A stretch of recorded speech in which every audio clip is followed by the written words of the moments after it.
Hello, hello. Good afternoon. Welcome to Hult International Business School's Boston Open House here in September. My name is Thomas Wise. I'm going to be your host for today. I'm here together with a lot of people from the Hult community. Our undergraduate dean, Monica Farkas, our undergraduate career manager, Tom Lynch, student services and events coordinator, Morgan McClure, and of course, last but not least, Alessandra, Jess, and Isla, three of our current wonderful Hult Boston students. We're going to be starting today by getting an overview of the Hult BBA program from Dean Monica. Then Tom will guide us through what gives our career services such an edge, and Morgan will give us the ins and outs of campus clubs and societies and how you can create your own. At the end, we'll do a round of questions to these three speakers before we bring in our current students. And one last thing, before we begin, I'd like to mention some housekeeping. This open house will last around 60 minutes, and we are recording it, so you'll be able to review the recording after if there's anything you missed or you want to share it with others. If you have questions you're not able to ask in that hour, if you have questions that you haven't had answered throughout the course of that hour, you can ask anyone who is speaking today. But please, please remember to add your questions in the Q&A box instead of the chat box. So, without any further ado, let's begin. Next slide, please. Hult International Business School is a decades-long program providing students with both bachelor's and master's degrees, specifically within the sphere of international business. As Dean Monica will go into in a couple of seconds, our program is rather unique. We operate globally, both in terms of where our campuses are and our student population, which means you as a student will receive an international education, and we use a form of practical and hands-on learning to give you an edge after graduation in the workplace. Without further ado, I'll hand it over to Dean Monica to tell us a little bit about Hult Boston and what we do for students. Thank you very much, Thomas. Good afternoon, everyone. It's good to welcome you to this event. And I hope that I will see many of you in the fall or in January at Hult next year. As Thomas mentioned, my name is Monica Farkas, and I am the undergraduate dean for our Boston campus. Before I introduce you to the business of bachelor degree that Hult has, I want to say a few words about myself. I'm originally from Romania, and I have been with Hult for 8 years now. In my professional life, I have more than 20 years of work experience, out of which 19 of them I spent in higher education. I hold a PhD in economics and an MBA from Hult. I love learning and I love education, but at the same time, I love the business world. So for my entire life, I had a dual career, doing both higher education and working and doing management consulting for some early stage startups or nonprofits. I look very much forward to helping students fulfill the dreams that they have either as entrepreneurs or business professionals. And in all my discussions with the students and the talks that we have, we try to identify what is each of our students' passion to help them fulfill their goals and dreams. So in the next few minutes, I will introduce you and tell you what makes Hult unique in its educational approaches. Next slide, please. As you can see here, we aspire to be the most relevant business school in the world. But not only that we aspire, we have accreditations that back up our aspirations and prove that we can really do it. We are the only school in the United States who holds a Triple Crown status given by the ACSB Accreditation Association of MBAs and the European Foundation for Management Development. And even if it's hard to believe, there are only 1% of other schools in the world that hold the same status worldwide. So we are very proud of what we are doing here and the academic rigors that we offer to the students. Every student at Hult graduates with a dual degree, both from with a double degree, both from US and UK national accreditation at the same time. So if you are to work in Europe, your degree will be recognized in UK, and if you are to work in the US, your degree will be recognized here as well. Let's look in the next few minutes, if we go to the next slide, what are the main three aspects that make Hult unique? The first aspect, and probably you have already heard about it, is that in Hult you'll be learning about the world. But not only that, you'll be learning about the world through our curriculum, which puts a lot and emphasis and a lot of focus on approaching the business world from a global perspective. And in your classes, you'll be hearing on how the business world functions in different parts of the world. But what you'll be hearing more, and not only from your professors, is the validation of those concepts given by your peers. Because if we go to the next slide, you will see that the world is represented in our classes. Sorry, I think that we have one more, but another slide will probably come after this one. The world is represented in our classes and by the campuses that we have. We have 5 different campuses, and you'll be able to study in all of them. So for example, if you want to start your program in Boston in a term, in a fall term, you'll be able to go and rotate to London or San Francisco in the spring term. And if you decide to take courses over the summer, you will be able to go to Shanghai, Dubai, and study there as well. So in total, we have 5 campuses, 3 of which are regular and all year-long campuses. And 2 of them, Dubai and Shanghai, are summer campuses where you'll be able to take summer courses. Next slide, please.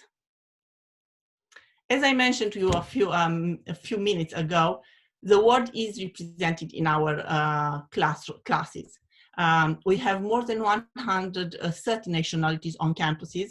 Our students on average speak 3 languages, and our faculty body is highly diverse. You can see that even myself, I'm not from the US or UK, I'm from Romania, and many other professors are coming from different parts of the world as well. So you can imagine, only imagine the richness that the discussions that the students carry with the professor in the classroom, what that richness is, and what type of knowledge and validation it brings to the topics that you'll be discussing in the class. Because you will be able to read by yourself, but at the same time, one of your colleagues will endorse whatever the professor is saying, or whatever the case that you study says, and they will tell you and validate that, yes, this is a practice, that it happens in South Africa or Asia or Latin America or anywhere else. Or on contrary, it tells you, it gives you different insights into those markets and differentiates the market, because right, if we were to talk about the Asian market, it's a huge market. And the students will be able to share with you what is happening in specific countries. Even in India, if you are breaking down the Indian market, you will see different connotations there, and you'll be able to get those insights not only from the professor, but from your peers as well. If we go to the next slide, I will mention the next pillar, or the next aspect that makes Hult unique in its educational approach. And this is our focus on the future. And by focusing on the future, we only mean that we have a constant focus on understanding what are the trends and the technologies that will impact the business world in the future. And we are looking very, very close on those technologies that we know that will impact this business world. And we offer the students, you'll see on the next slide, we offer the students some nano courses where the students will learn about this. If we go to the next slide, we'll learn about these technologies, right? We offer courses about artificial intelligence, augmented and virtual reality, blockchain, cybersecurity, robotics. Of course that the students will not be learning on how to build a robot or how to build a virtual reality device, but they will be learning on how these technologies produce disruption in the business world, and how they need to be ready as business professionals to adjust different business models to deal with and to cope with this disruption. So after we talk about the world and we talk about the future, the students will also learn about themselves. And if we move to the next slide, thank you. This is one aspect that we care a lot and focus a lot on, because as future business leaders, you'll need to understand how you operate, what are your strengths and your weaknesses. And you will find out, if you don't know already, that the number one predictor of success is self-awareness. So we will be providing the students with those opportunities to identify what are the weaknesses, their strengths, and how they can build on the strengths that they have and how they can improve on those areas that need improvement. And those opportunities could come either under the form of working in teams or class participation or contributing to certain events on campus, and many, many other opportunities where you'll be able to see how you operate, how you sharpen those human skills, people skills that you need to be a professional, a business person in the workplace. Moving to the next slide, I want to emphasize something that connects the three aspects that I was talking about. So we are talking about learning about the world, learning about the future, and learning about yourself. And everything, all these three aspects is connected through a red thread, through our experiential learning methodologies that we take for every single class that we teach. And what do I mean by experiential learning methodology? I mean that we strongly believe that teaching business is more about asking students to apply what they learn in the class as theory to real business situation. We strongly believe that teaching business is not only theory, is not reading a lot of case studies, is not reading all the economic theories that somebody wrote hundreds of years ago. It's about understanding on how those concepts work and are applied to real business situations. So what we do is, in our classes, we invite the students to work on corporate challenges. We call them corporate challenges. And we invite them to run from the market research phase, to collect the data, to talk to the clients, to the customers, to interpret and analyze that data, and to build and submit business proposals. Those business proposals will be later presented to corporate executives that will provide students with real-time feedback. And based on that feedback, the students will understand how they interpreted that business, real business situation, what they missed, or if they met the targets and the goal that the corporate client had.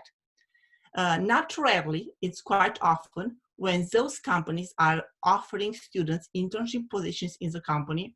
And this year, we even had the case in Boston where a corporate client invited the team of students who won the challenge to implement that proposal into the company. So imagine that if you go from one course, one school project, to get an internship, to be able to work on and implement the proposals that you submitted, and later you might find out that you are offered a full-time job. It's just amazing that everything, all of this process, all of this pathway started with an assignment that you had for one course. And our goal is to have this type of assignments in all of our classes. We are not there yet. We have probably coverage in 90% of our courses, corporate clients who are coming in and giving business challenges to students. We have a harder time inviting corporate clients into a quantitative skills or math class because we don't really know how to give a business challenge on that topic yet, but we are working on making that happen as well. On the next slide, I will show you and I will give you some examples of what this experiential learning and this corporate challenge could look like throughout the curriculum. So in the first year, the students are working and are asked to work on a startup challenge in a course called Storytelling and Persuasion. And they have to design, build, and pitch a startup idea to a group of investors. As they move into the second year, from a purely startup for-profit idea, they move into designing something that has a social impact in a course called Design Thinking for Social Impact. And they have to think through what are the business ideas, what are the business models that you can put together to really make an impact and change the life of millions of people. So in the second year, they will be working on the social impact challenge. And as the students move and choose the majors and the minors, they will start focusing on challenges that are very, very specific to their major and minor, and these are called specialization challenges. But as I told you, throughout the entire curriculum, in many other courses, the students will work on core challenges that are connected either with global strategy in the global strategy course, with entrepreneurship in principles of entrepreneurship, with finance in principles of finance, and so on. So these challenges are happening almost in every single course, and the students have a great time understanding on how to apply that theory that they learned in class to those business situations that the companies are facing today, not yesterday. Sometimes they work on the challenges that the companies things that they will face tomorrow, but most of the time the students are working on current challenges. Next slide, please. So this is our main curriculum, right? We are a business school. We teach business, and our core curriculum is focusing on building those skills that students would need to be successful in any business environment. It doesn't matter of the industry. It doesn't matter that it's finance or management consulting or marketing or sales. It doesn't matter that specific aspect. Our core curriculum helps students build skills that help them be successful in any business environment. But our curriculum goes behind business. So in our schools at Hult, you will not only learn about business, you will also learn and take general education courses, such as you'll be learning about arts, ethics, psychology, philosophy, history, design.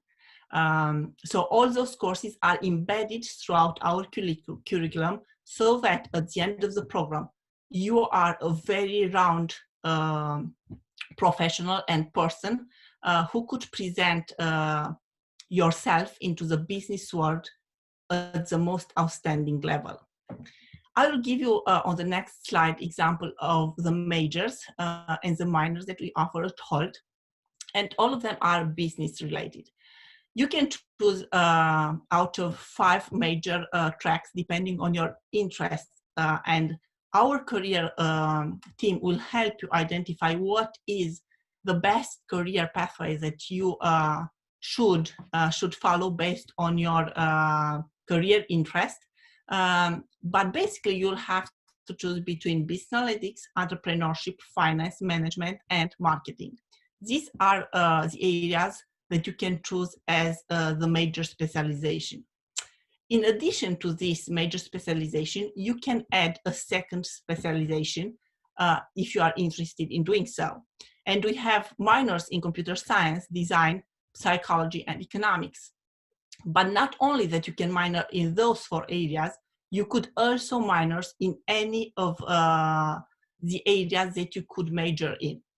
So for example, you'll be deciding that you want to major in business analytics, a very, very on-demand career and major.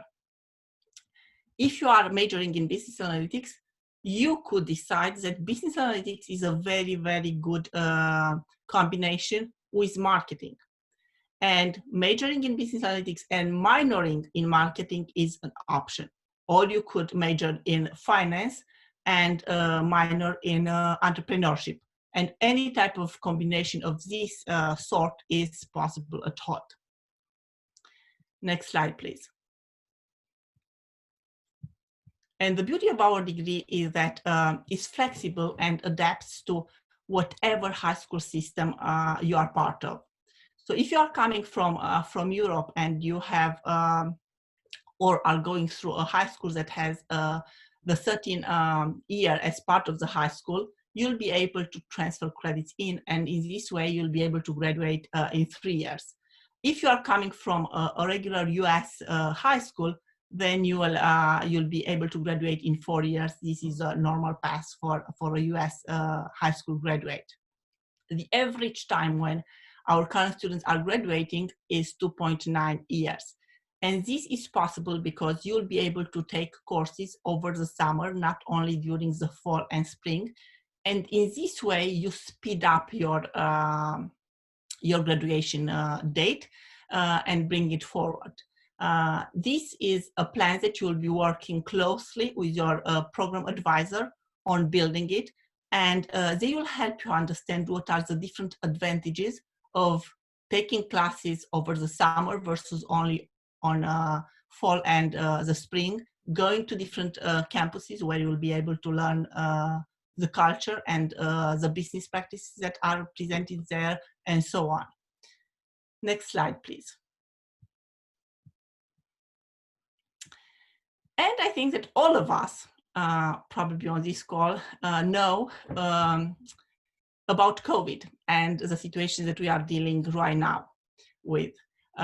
This situation took us not necessarily by surprise. It probably took me personally by surprise because I never envisioned the world going into such a global pandemic in 2020. But at Hult, we are not only teaching the students on how to deal with crisis and how to manage change. Back in March, when everything happened in the United States, in Boston in particular, Boston was one of the hot spots for the outbreak in the United States at that time. We had to walk the talk, and we really had to not only teach the students, but also look internally to our processes and practices and lead through innovation and make sure that that change doesn't impact our students in such a way that the students will not be able to continue their education. And that crisis was managed properly, and we are able, and I'm proud to say that we are able to switch within 1 week everything that we did in a traditional fashion up to that point to an online learning platform where the students were able to continue the education and complete the spring term with no interruption. So during that entire spring, we had no interruption in our education. But more than that, over the summer, we worked and upgraded all our technology in such a way that now the students, wherever they are in the world, whatever needs they have, either they could not be in the classroom because of health concerns, or they cannot travel to the United States because of travel bans, they are able to join the classes and contribute to the class discussions and engaged in a very similar way towards the students who are physically present on campus experience. And you'll have the chance to ask the students on the call on how the limitless learning technology works, and how they can see their peers. So the students who are back home can see the students who are in the classroom and vice versa. And the professor in the class can naturally engage with both audiences. But to give you a better idea of what I'm talking about, we will look at a video. And this video is a testimony of our strong belief that no matter what happens in the world, education and learning should never stop. So if we can look at the video of the limitless learning experience that our students are going through in the next few minutes.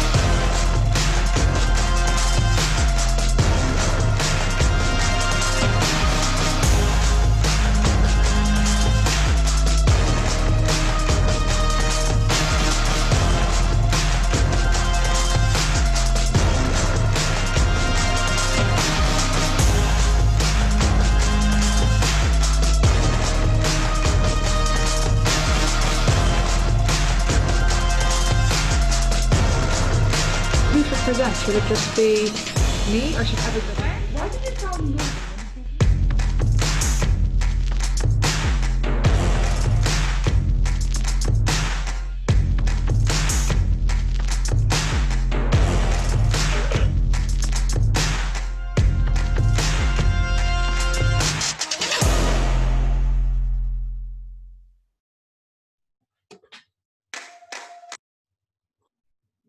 Thank you. We don't know. We don't know what is going to happen until the next spring or until the next fall.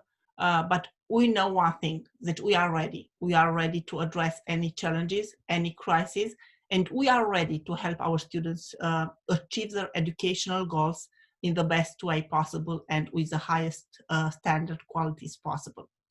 I know that it was a lot to cover in the 20 minutes, 20 plus minutes that we had.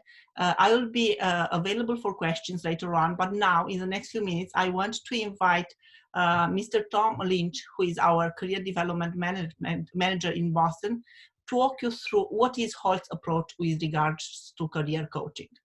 Thank you.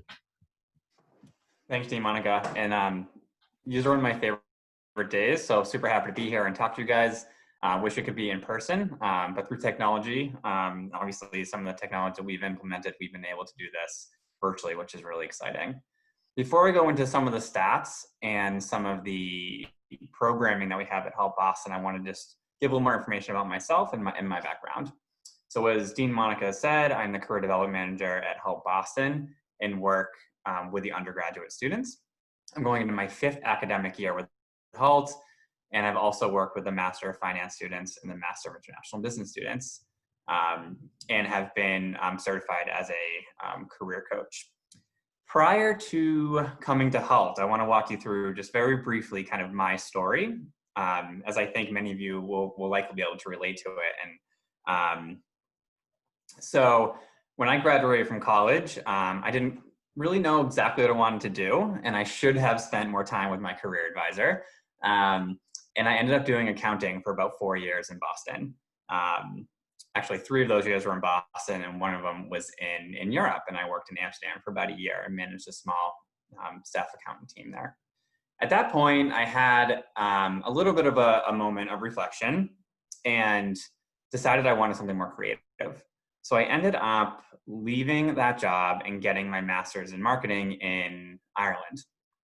After about a year, I ended up moving back to the Boston area and took a marketing managing role within a small IT company.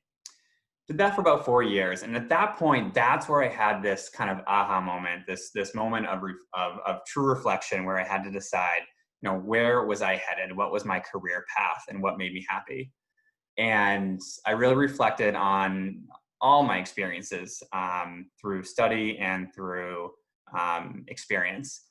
And what I came up with was something international. That was when I was my happiest, whether it was studying abroad, whether it was working abroad in Amsterdam, meeting new people, learning new cultures, getting my master's in Ireland. There was something just so fascinating and so phenomenal about that development piece and learning about other people and other cultures. So I ended up connecting with some universities and of course connected with Hult.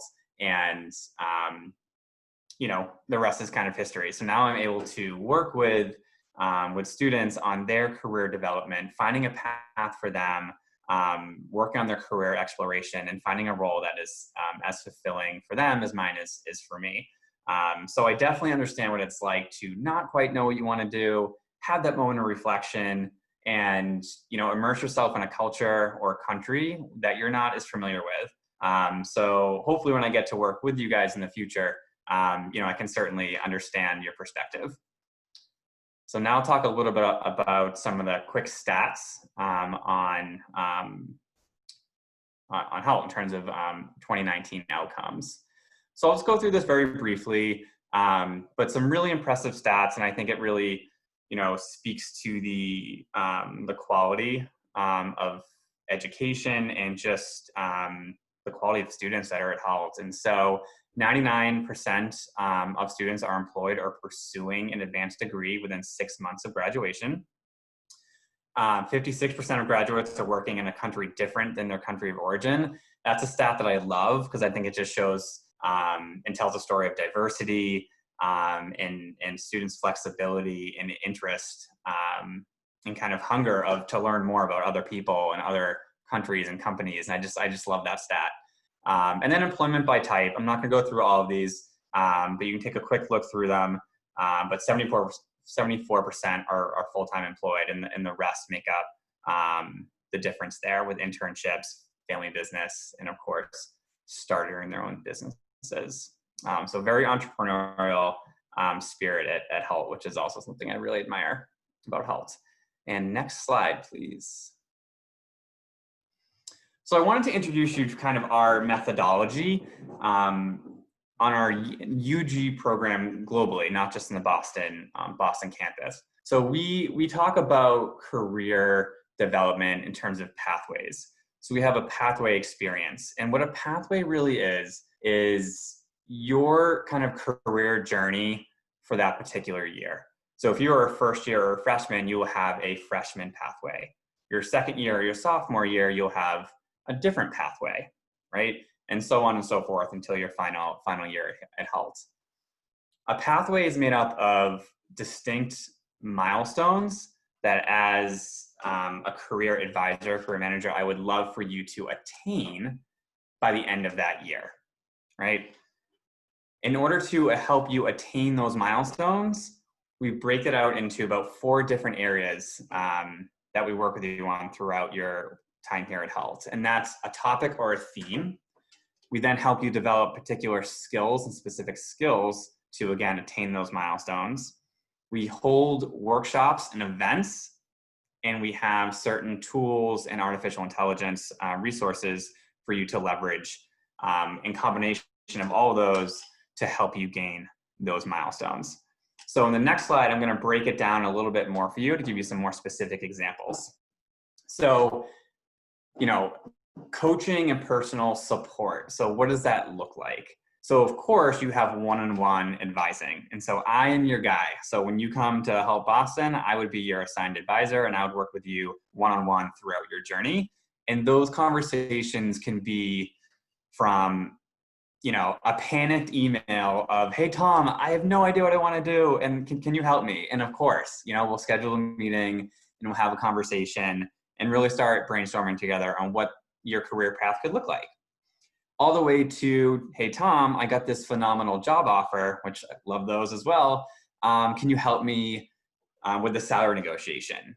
And of course, the answer is going to be yes. So, and everything in between. So that's what's great about that one-on-one advising. We also hold workshops and skilling workshops. And again, these could be from that career exploration in kind of a group format, or it could be on resumes, cover letters, what is networking and how to best approach networking, salary negotiation, interview skills, mock interviews. These are all workshops that we would hold throughout your time here at Hult to help kind of build and enhance those skills to help you reach those milestones that I was discussing. Additionally, these are some of the tools that I was referencing, is that we have artificial intelligence platforms that will help you with career preparation. 2 great examples of that I love to talk about is Big Interview, and that's a platform where you can sign in and take a mock interview virtually and record yourself. And you can send it to your advisor, so you can send it to me, or you can share it to another friend or colleague, and they can give you feedback on your performance, right? To figure out, what you need to improve on. Something simple as body language. Was I doing this a lot? Was I looking around? All these little nuances of how to best present your best self. It's really important. And so these tools help you do that. Another one is VMock, which helps you enhance your resume and your LinkedIn. Of course, I'm here as well to help you with that for like a human eye to look through it and guide you on that. But we do have some platforms to help as like a self-service approach as well to meet you where you're at.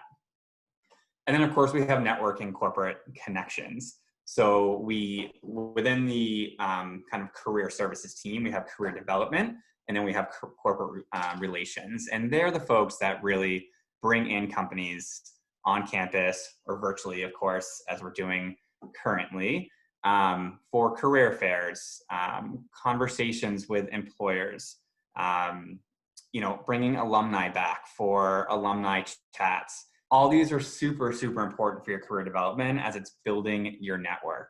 As Dean Monica said back in March, obviously things happened pretty quickly and we had to pivot very, very fast. And Hult was able to do that on many fronts, not just academically, but I think career-wise as well.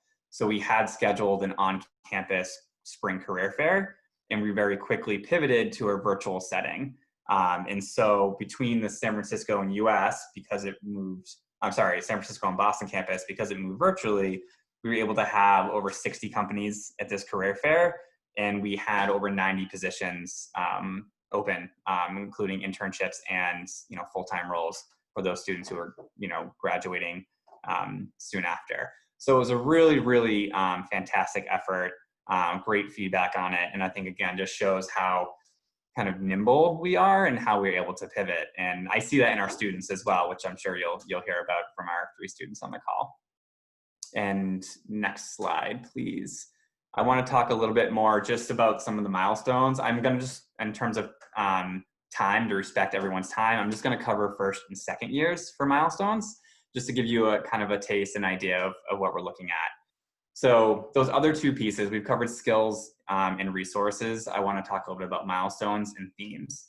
So for your first year, reflect and self-awareness. Again, Dean Monica talked about the importance of self-awareness. And something I do want to mention is that our departments here work together very well in terms of providing a cohesive experience for the students. So when Dean Monica is talking about reflect and self-awareness, I'm also talking about that in terms of how that affects your career development and your journey.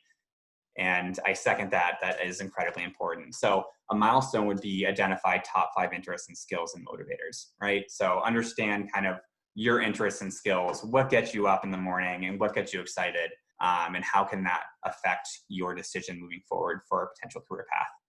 Develop market awareness, also super important. What is the market doing right now, right? Identifying your top 5 roles and or industries of interest, okay? And then of course, understanding the job search framework. So some of these pathways that I'm talking about, having an idea of what these pathways are, what are some of the milestones, so you understand where you are in the journey. Are you a little behind? Or are you a little bit ahead of the game? So it helps you kind of gauge where you are.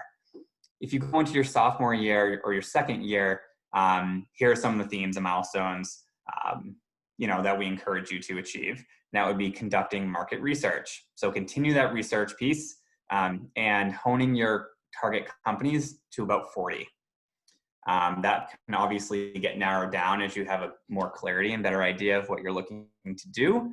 But we want to get you started on really researching and understanding what companies are out there that's kind of speak to you. Cultivating a professional network. Super, super important in terms of a theme for career development. One of the milestones is your LinkedIn and making sure it's an effective LinkedIn. So this SSI is just a platform that I work with students on to make sure that they have an idea of how to kind of measure their LinkedIn profile. Then of course, strategizing an internship plan. Again, Dean Monica talked a lot about internships, and that's something that I like to talk about also, and super, super important. And as a career advisor, I think it's one of the most important things that I can do in terms of encouraging students to work on for their career development, and that's lining up an internship. So if they have the end of your second year, a fantastic milestone and one I encourage would be to line up that internship by summer. So summer between your sophomore and junior year, you do an internship, and that will give you a lot of clarity and insight into what you think you want to do going forward. It also enhances a lot of your skills and builds your network. So really, really important stuff. And there's a lot of opportunities here to do that. So next slide, please. So I just want to end on a quick success story. Natalia is a student in Boston I've been working closely with over the past couple of years. Very engaged with career development and has worked with me on that initial career exploration. And then in terms of her internships search. She was able to land a fantastic internship this summer at Homesite Insurance, where she worked as a communications intern. So she worked on things such as communication strategy, social media, various projects that were assigned to her. And one initiative that she took on and that she proactively kind of started was a recruitment video that the company could use to help attract more talented talent and more talented people to their business. It was, it was looked at and reviewed and they loved it. And so it was a really, really cool piece that Natalia was able to accomplish and great for her portfolio, right? So not only was she able to land that internship, she was able to gain a network, enhance her skills, and put what she learned in the classroom and many of the workshops that we've delivered as well to practice. So really, really fun working with her, and I have no doubt that she's gonna use this momentum into finding that that great job after she graduates as she's going into her senior year.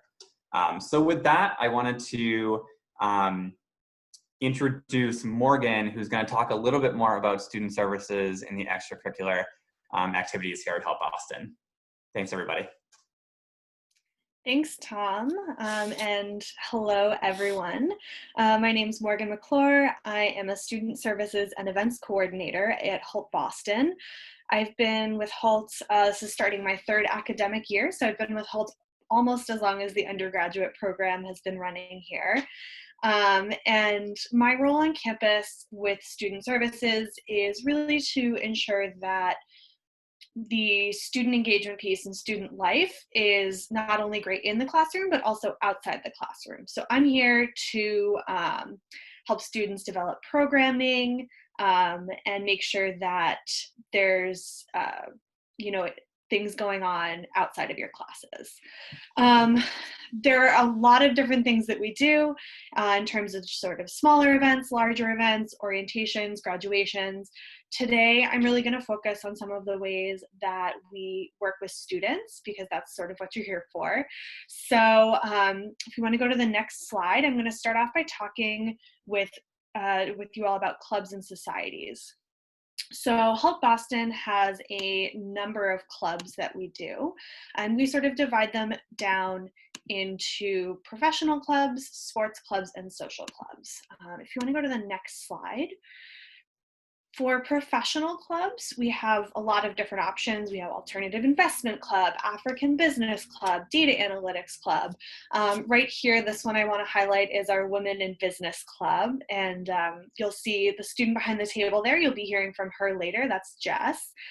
And Women in Business is actually one of the clubs that is really spearheaded by our undergrads. And the past year, the president of the club was actually an undergraduate student.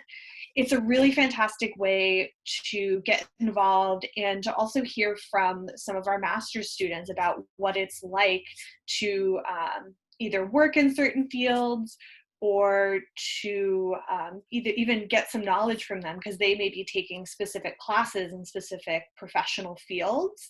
And then by joining this club with them, you're able to network with them, you're able to gain some of that knowledge yourself. The next type of club I want to highlight is our sports clubs. If we want to go to the next slide. Again, there's a lot of different options here on campus.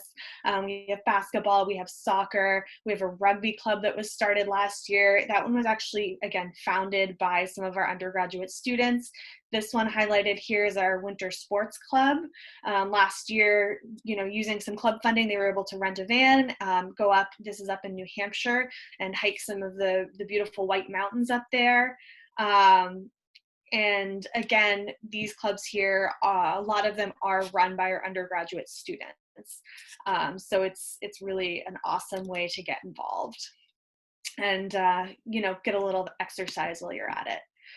And then the next slide is our social clubs. So again, these are sort of a wide variety of things. We have like the volunteering club, the Bible study club, and then the cooking club. This one is actually founded by an undergraduate, started last January. He was a brand new student, Felix, and he came to us and said, "Is there a cooking club?" And we said, "Nope." And he was very quickly able to get this up and running. Dean Monica talked a little bit about our ability to pivot. He was one of those students that really seized this opportunity and ended up running several what we called Hult from Home programs for cooking classes. He taught people how to make crepes.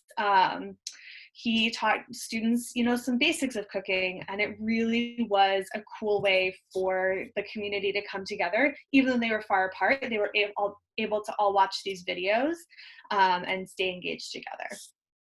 As I mentioned, if we go to the next slide, starting a club is really easy. All you need are 5 interested students, 3 club leaders. You need to put together a club charter or a constitution, a member communication strategy, and then just come to us with some event ideas and say, hey, we want to put this together, and it's pretty easy to get up and running.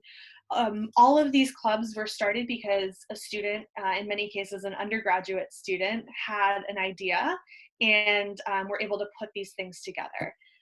So we really love working with you guys and hearing what ideas you have, and oftentimes it's surprising what turns out to be the most popular events. So in addition to that, say you don't have an idea for a club, but you just want to be more generally involved.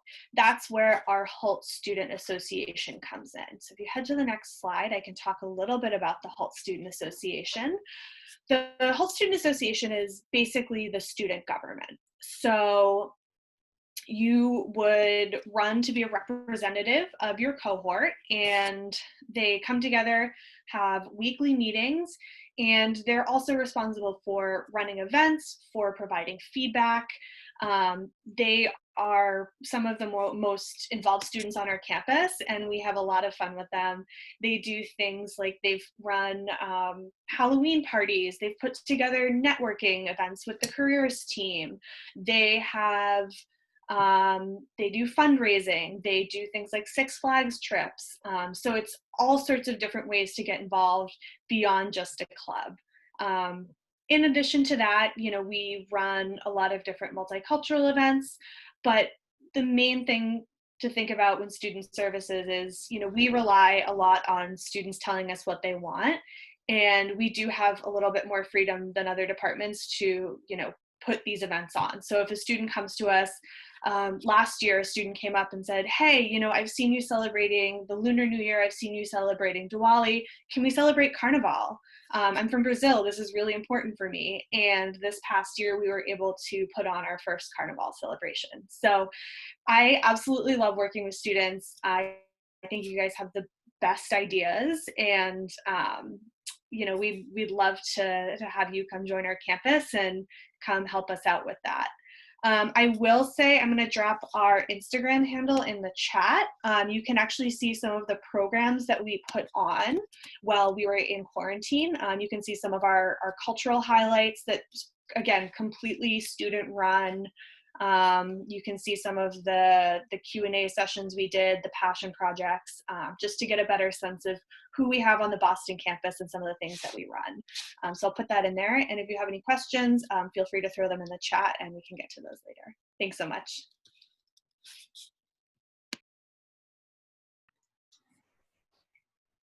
Okay, so back to the nitty gritty of how to apply to Hult. You've heard from our student services team with Morgan, our career services team with Tom, and our academics and Boston team with Dean Monica. Thank you all 3 again. And now into the actual details of how to apply to Hult. Go ahead to the next slide, please. Awesome. So the online application can be found both on holtz.edu as well as UCAS and on the Common app. All of those are ways in which to apply to Hult. It's a pretty standard application. You're going to need your admissions documents, which are a personal statement, as well as your high school transcripts and at least one letter of recommendation. Now, many of you have touched base and talked with your enrollment advisor already. I'm an enrollment advisor as well, and we do similar jobs to each other all around the world with students providing a specialized support for them. So if you have questions about how your admissions documents work, as well as later aspects of the process, including the interview, you can feel free to reach out to them. After your documents have been submitted, you will be asked to sit a 30-minute to 60-minute personal assessment interview, which is really an opportunity for us to find out more about you as a student. What are you interested in? What are you passionate about? What are the things that make you different than other people? After that point, you'll receive an admissions decision. The typical turnaround time for a student who applies is 5 to 6 weeks. Some students move very quickly through the process. Some students take time to gather their materials and do their interview. Totally fine. But the average time that a student receives their interview is 5 to 6 weeks after submitting it. After being admitted to the program, you are then invited to our Accepted Students Weekend. We had a rather unique one, kind of similar to this last year, hosted digitally on all of our campuses. This year, it looks like we might be moving towards doing the same thing, but as Monica said, you have to be prepared for anything, and we are. After Accepted Students Weekend, after you've met friends, after you've made connections with people on campus and seeing what the program has to offer, you have your confirmation deadline. The confirmation deadline for most students who apply regular decision is going to be May 1st, 2020. If you're a January student, your decision deadline is a bit earlier, and you'll want to speak to your enrollment advisor about that. Once you confirm your place, you'll work with your enrollment advisor to become campus ready. That includes securing any visas that you need, as well as gathering your final documents. And then in September, we'll see you here. On to our next slide, please. I do want to take a quick moment to talk about tuition as well as scholarships and awards. The U.S. campuses in Boston and San Francisco, the tuition is $49,100. The London tuition is $32,500 Great British Pounds. It's an important thing to remember when you're looking at the two different places. In the U.S. campuses are priced in U.S. dollars, and the London campus is priced in Great British Pounds. You can, of course, finance your education. Many of you who are U.S. citizens will be applying for things like FAFSA, but we offer scholarships and awards to every student. Nationality is not a factor here, and if you are eligible for them, you can apply for them. We offer scholarships in the range of $5,000 to $15,000, as well as awards in the range of $15,000, and both of these are merit and grant-based. So students who do need assistance with the cost of attendance can achieve that level of assistance, and students are expected to demonstrate merits, not just in their high school performances, but outside of high school as well. If you have any questions about that, you can feel free to type it in the Q&A and we can discuss further, or you can reach out to your enrollment advisor. Next slide, please. And I do want to take a quick moment to talk about early decision. Early decision this year looks very different than a lot of other programs. We live in an unusual time. And students who apply early decision to Hult, why stop at just one degree? Students who apply as early decision and confirm their place on campus by the early decision deadline will have the opportunity to earn a master's degree through Hult at no additional tuition cost. This means that if you're a 3-year student, you can conceivably graduate with a bachelor's and a bachelor's and a graduate degree in 4 years, or if you're a 4-year student, graduate in 5, and ultimately have a little bit of advantage when you graduate. The first early decision deadline is November 1st. The second early decision deadline is December 15th. In both cases, students will need to confirm their places at Hult by February 15th, 2021. Next slide, please. All right, so we're here at the Q&A. I did want to thank everyone, again, all three of our panelists for joining in. They are going to be here to help answer some of the questions. I'll have our students also please turn on their cameras and rejoin, and I'll direct questions as they move forward. This is a reminder, by the way, to not type your questions in the chat function. Please use the Q&A instead so that I can have them read out to each of our panelists. So, our first question goes more towards you, Monica. Can you talk a little more about the majors that are offered in the undergraduate program? Sure. I said this question comes from Isaac. Hi, Isaac. As I mentioned, we offer 5 majors, right?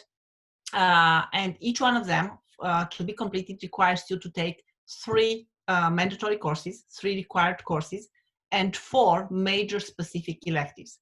And I will give you examples of some of those courses for each of those majors.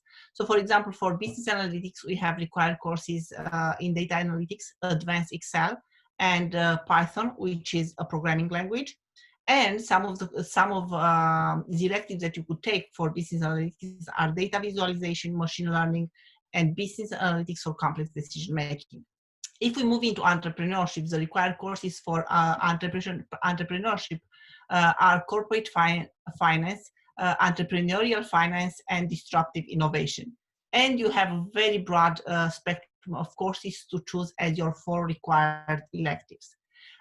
For management, we have required courses in change management, managing human resources, and operations management. And again, broad spectrum of courses for electives such as sports management, media management, events management, hospitality management, family business, leadership, project management are all courses that you can choose out of to complete your 4 required electives that are major specific. As you look into marketing, the required courses for marketing are brand management, marketing planning, marketing research, and some of the electives are neuromarketing, luxury marketing, managing customer experience, and so on. Again, you have to choose only 4, but we have up to 12, 15 courses that you can select from. If, last but not least, finance, which is a very, very on-demand major, has required courses, financial reporting, corporate finance, and financial markets and institutions. And as electives, you can look into asset valuation, portfolio management, risk management, corporate governance, and so on. But as we are looking at the majors, one very important aspect that I want to mention to you is that those master degrees that Thomas talked to you about are available in Boston. So we might discuss later when you join the campus that does it make sense to, because you applied and are an early decision student, does it make sense to specialize to have a major in business analytics, or it makes more sense for you to do a business analytics at a master degree in business analytics, or a finance degree, master degree in finance, right? And these degrees, marketing, we have Master in International Marketing, Master of Finance, and Master of Business Analytics, are available in Boston. So you'll be able to do so if you are an early decision maker. Your major, your choice of major will depend a lot on what is your final goal for your career pathway. And this is a discussion that it will be an ongoing discussion. And you might believe that you already know what you want your major to be. It could be true, but I would encourage all of you to be open to change your opinion once you get into this very diverse community of Hult and hear multiple opportunities that are available to you if you follow different pathways. I hope that this answers the question. Thank you, Dean Monica. And thank you, Isaac, for the fantastic question. There are a couple of questions that are related to admissions, so I'll go ahead and take those really quick in order. Do we offer scholarships for sport activities? We do not. However, you can utilize your experiences in sports when writing essays for merit-based questions. Oftentimes, merit-based scholarships sounds like they're related to your GPA or to your test scores. The reality is that we have one scholarship scholarship that's related to those. The other scholarships and awards are all based on what you have participated in as a student. And so the topics that you choose to write on and how they relate to what we're looking for, you can use your experiences in sports, especially as a leader, so as a team captain, if you've been in that role, towards a scholarship or an award. All right. The second procedural question for that one is, if you're not a native English speaker, there's a couple of different ways that this goes.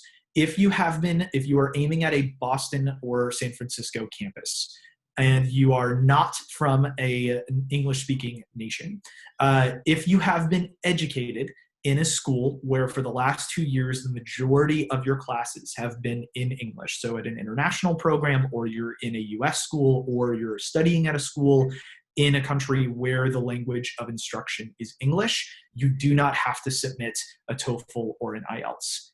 If you are headed to London and you are not from an English-speaking nation, you will have to submit an IELTS score no matter what.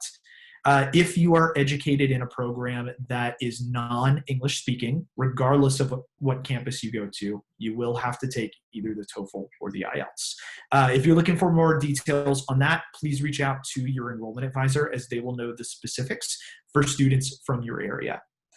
And then when do you have to decide your destination? You can decide it pretty much during the online application. However, prior to when you pay your confirmation deposit, it's pretty easy to switch your campuses. Obviously, you would need to know by then, especially if you need a visa, because the visa process can take a couple of months. All right, this one goes to our students. Is it easy for an international student to integrate to campus? And I'll give all three of you the floor. You're welcome to respond. I think I can go for that one. I think it's pretty easy. So the thing is that, as you guys know, like Hult International Business School. So the international part is a really big thing of it. I mean, just like by the 3 students that are here, one is German/Spanish, the other one is from the Philippines, and I'm from Mexico. So for us, like, we literally have no problem hanging out with each other. It's actually really cool. Like, I've met, like, Jess is literally my best friend. Like, she was my resident. Like, I've gone on like talks with her. Like, it's really easy to like just fit into the environment. And like, even though you're gonna be like, what do I have in common with somebody from like this country, like I didn't even knew it existed or something like that, literally like 5 seconds into the talk, you're like, what? We have so much in common. So I would say it's really easy to like become friends. It's really easy to learn about their cultures, and I would say it's really interesting when you start learning about each other's cultures. If you go to like their country, or like if you're traveling, you can meet with each other, and it's like, hey, by the way, I'm here, like, any recommendations? So I would say it's really easy, and you don't even realize people are from other nations. I feel like the first week you're like bragging about it to everyone. It's like, oh, my friend from here and my friend from here. But then by the end of that, it's like, I mean, they're just your friends, you know, like it just becomes family. It's really easy to do it. Like, you're going to have zero problem with that. Yeah, I just wanted to add to that, like, the international part is like taken more seriously than any other place. It's hard to find a person from one place. So that's my favorite part. That's why I chose Hult. And like Alyssa said, like, the person you're going to meet, they're not going to be just from one country. Like, they're going to have such an array of nationalities. So it's really beautiful. And that's one of my favorite things. Yeah, and like everyone is on the same boat. So, you know, everyone is super friendly with one another and very open-minded. And you just really feel the sense of community, since it's very close knitted together. And like Jess and Alyssa said, you really get to expand your network throughout like the different countries all over the world. So I believe that's very beneficial in the long run too. Awesome. Thank you for your answers. This one goes to our panel, our staff panel. Would we be able to move from campus to campus whenever we would like, or would it be during a certain point in time? I can take that on, Thomas. Thank you. You'll be able to rotate before the beginning of a term, right? So you'll have, and there are many regulations that you will have to be followed, mainly related to visas. And for example, if you don't have a UK visa and you are in Boston, you'll have to get that visa to rotate to London. But you'll have to make the decision prior to the start of the term. So you will not be able to move from Boston to London, for example, during the fall term or during the spring term. You'll have to decide before that, because you'll be taking courses and we want you to have the best experience possible in the classes that you are enrolled in. With this being said, the rotation process is a very easy one. Our visa team works students through step-by-step process of getting those visas that they need, and it's not very complicated. You'll just have to declare that you intend to rotate to a different campus, and the students are guided throughout the entire process, and they will go through the process very fast as long as they make the decision on time. So probably you'd have to decide to move from one campus to another 2-3 months before the term starts to be able to allow yourself time to get the visa. Awesome. Thank you, Dean Monica. David, I hope that answered your question. Thank you for that one as well. I actually love the rotation program. That's probably my favorite aspect of Hult, and it's like such a small but critical piece of the entire program. This one comes from Arlisha. What is the average class size? I think I will get this one as well. So for this term, our average class size is between 30-35 students, but we have classes with as low enrollment as 8 to 10 students, and as high as 52 students or 55 students. I think it was the maximum that we had. But the average class size is between 30-35. Thank you very much. So the next two from Ariana and Isaac, both are related to scholarships, and I'll go ahead and take those two. The maximum amount of scholarship varies depending on the student at its most fundamental level. We have students who receive $5,000 in scholarships, students who receive $20,000 or $40,000 in scholarships. We also have the what's called the Hult Scholar Grants, which is a highly competitive scholarship that is a complete tuition scholarship. It is extremely competitive. Students need to be nominated by their counselor, and they have to have demonstrated financial need. So it is a very need-based award program as well. And if you want more details on those, again, please reach out to your enrollment advisor, as they can speak directly to you about how to go about applying for those. The next one is from Mackenzie, and it's about admissions requirements, so I'll jump in on that one as well. The admissions requirements at Hult are holistic. We accept students on the basis of a broad variety of factors, including their GPA. We are, however, test optional, so students are not required to send in an SAT or an ACT score. If you're like me and you are a great test taker but a very bad student, you can always send in your test scores if you think that they will improve your chances of acceptance, but you are not required to at all. The admissions requirements also include the language test scores for students who are admitted to the program, though we do have an English accelerator track that is for students who are on the edge of the English language accomplishment necessary to be in the program. To be very honest, a lot of your acceptance comes down to your interview. It's a very important part of the process. That is where you are talking about things that are most important and most interesting to you, and the things that you truly dedicate your life to. And so it's important to prepare adequately for that as well. In pretty much all cases, students are accepted on a case-by-case basis. There are no what would be called hard minimums or hard passes. And students are expected and asked to contribute everything to their application that they believe will help them get accepted. I hope that answers that question for you. If not, please, again, feel free to reach out to your EA.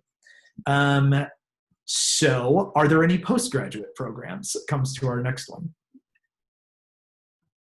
Yes, there are. And not only in Boston, but we also have postgraduate programs in London, San Francisco, and Dubai as permanent campuses.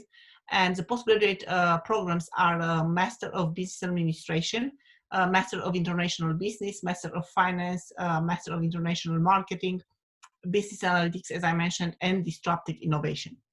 So you'll be able, and under the guidance of your program manager, you'll be advised on how to access those programs later on. I think that if you intend on doing a master's degree immediately after your bachelor degree, probably the best option for you would be to take advantage of the early decision dates that we have and continue immediately after with a master's degree. There are courses that you can take at the undergraduate level as the postgraduate level and transfer those credits into your master's degree as well. And everything will be worked closely with your program advisor on what to do and what to take during your time at Hult. So thank you so much. So this one will go out to students as well as to something that'll be my follow-up at the end, and it's about housing. How does housing work? Are you guys in dorms or are there individual rooms? Talk a little bit about those, especially for the Boston campus. Okay, so I can actually take that one. I am a resident assistant at Hult House, which is the housing option here at Boston. It's really cool. It's super pretty. You can kind of like see a little bit of my room here. So it's very modern. It's very pretty. I believe it's mandatory for all freshmen. However, there's a lot of returning undergrads. That speaks really good about us. You know, they wanted to come back, so that's nice. Basically there I have a single room and it's like just like a normal room and a bathroom. However, like most freshmen, they get like the double room, so they get to have a roommate and experience that whole like new journey of like, oh, my roommate and I became best friends, or also, oh, my roommate and I hate each other. It can go both ways, honestly. I figured that part by now. And basically that's how it goes. You can also select to have a single room just like mine, or you can select to have like a double room that becomes a single room. So what a lot of people do is that they make it like the other bed, they make it like a lounge area. So that's pretty nice. We have a gym here. It has a rock climbing wall. Actually, Jess can talk more about that because she worked at the gym last year. She was absolutely amazing. And then we also have the clubhouse, which is where people get like, of course, like their food and everything. At the moment, because of COVID, we're not using the community kitchen because we're following the COVID restrictions and rules, and it's just very hard to keep it like completely sanitized every time a student uses it. However, we are hoping that by January we can start using it again. It's actually really fun. So last year, what the master students did is that each Tuesday, I believe, they were picking like a country, like out of like a basket. So then on that day, they would cook food from that country. So like a lot of people would like pitch in, and then they would be like, I don't know, making like things from Peru or like France. I remember like my friends and I used to sneak on them because we had a couple friends from like the master's program, and it was really good because you really like from that like community, that like binding all of us together. And again, to touch on the international thing, it's really easy to like make friends here and like that are super international. So there's that. And then we have a lot of common room areas, which is just like little lounges all over the building where you can hang out with your friends. Let's say that your roommate has a quiz and they're studying for it, and like you want to hang out with your friends but you don't want to disturb your roommate, you can totally go to those hanging out areas and just spend some time there. It's pretty cool. Both Jess and Isla live here as well at Hult House, so like if they have something to add, I think it will be great. So yeah. Yeah, I just wanted to say, totally not on purpose, I'm actually wearing my gym shirt from work because I miss it so much, which is great. But what we've been doing right now, so the gym isn't open, but we have virtual classes, and Tilt is a CrossFit gym. So what we do is we have 9 a.m. classes. We have about 5 classes a day. So even though we're like doing the regulations, the guidelines, I'm still taking the workout classes with my friends from home, which is great. And I still feel like part of the community. To add up upon like what Jess and Alyssa were saying, it's only the second year that Hult House has been like existing, so everything is super clean and new compared to my other friends at like Boston University and like the universities around us. They were like, when they visited our dorms before COVID, they were like, wow, your dorm is so clean and new and modern. And I'm like, yeah, it's only like it literally just like got created, so everything is super nice, super clean, and it's just a nice way to make connections because everyone is on the same floor as you, or majority of the people in your classes in the same floor. So you guys really get to connect more because you pass by each other every day. And there's also a field, so you guys could be playing soccer and just outdoor stuff if you guys would like. Thanks, y'all. We actually had the opportunity to tour it right as it was nearing completion. And I have to be honest with you, I was, and still am, very jealous. My residence hall was nowhere close to as nice as Hult House.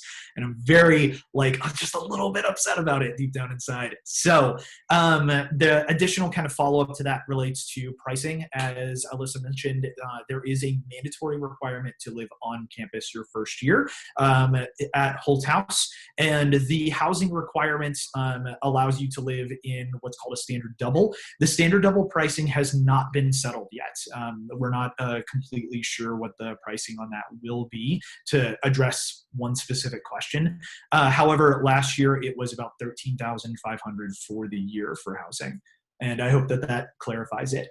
Okay, so we're in our last 4 questions. At this point in time, if you haven't asked the question, we won't be able to get to it because we're kind of running over here. But the next question from Carl is about the requirements for GPA or the personal statement. And again, the truth is that it's everything. We have students who have done phenomenally well in both the personal statement and in the interview process, and they have a lower than average GPA. And that's totally okay. GPA is not everything. It's not the end-all, be-all of what we decide on students who are attending Hult. We've had students who have 4.0s who do not perform well on the personal assessment interview or on the personal statements, and they don't get accepted to the program. The truth is that each student is evaluated individually on their strengths and weaknesses. And so putting together the best application that you can is very important, as well as including all of the information that you feel is relevant to your success in the program. Okay, Tom, I think this one is for you. Is there a follow-up on students after they've been connected to employers or internships? Yeah, thanks. Yes, there certainly is. So as an advisor, and I hope I'm speaking to this question correctly, but when a student graduates, we do keep in touch with those students and we follow up with what they are, what they're doing and what kind of outcome that they may have had. And typically speaking, there's at least 3 months post-graduation that we help students in terms of advising. So if they haven't landed that job yet, we can still schedule meetings and help them and advise them and connect them as best we can moving forward. I hope that answers it. I don't know if I may have misinterpreted the question, but please let me know if I didn't answer it. Awesome. Thanks, Tom. Our last 2 questions I'm going to fold in together because they are very similar. The question first is about early decision. Early decision students get a very quick turnaround. Most early decision students find out about their acceptance before December 1st or the first or second week of December, which allows you more than enough time to move through the program and go through especially the application process as well as the financial aid process. For scholarships and financial aid, that usually comes as part of your application or immediately after acceptance. We are a small institution as things go, and so we tend to work and emphasize students who have submitted their application. And truth be told, the sooner that you submit your application, the earlier you will know more about how to finance your education at Hult, including access to scholarships and awards. So applying sooner rather than later gives you a bit of an advantage. Our last question today is, do international students work on campus or do they have the ability to find employment opportunities around it? I think that would probably be a best fit for our faculty panel and students if they want to jump in. Yes, I can take that one, Thomas. This is a very good question, and we do have opportunities and we have jobs on campus. Some of them are operations interns where the students are helping with the classroom setups and so on, or tech ambassadors for the classrooms. This year we have Limitless Learning assistants who are helping the faculty in the class with the technologies, the Limitless Learning technology that I talked to you about. There is a very key aspect with regards to the jobs for our international students. They also have to work, they cannot work outside of campus if they don't have an internship. It can only be done as part of an internship process because the visa status, if you have an F1 visa status, will not allow you to find jobs outside of the campus. But we do have opportunities on campus, and there are opportunities for you to get internships and work outside of the campus as well. All right. So we are at the tail end of our open house today. Thank you so much for joining us. We really appreciate it. We had a great turnout. Thank you to all three of our staff and faculty panelists, as well as our three fantastic student ambassador panelists. You guys are awesome and amazing. Thank you for coming out on a Saturday to help support the school you love. Thanks for all of the students who showed up today. If you have questions, please do not hesitate to reach out to your enrollment advisor. I know that both Jess and Alyssa have dropped their information in the chat box. Please feel free to reach out to them. They are great resources as well. And we hope to see your applications very soon. Thanks, guys. Have a great Saturday.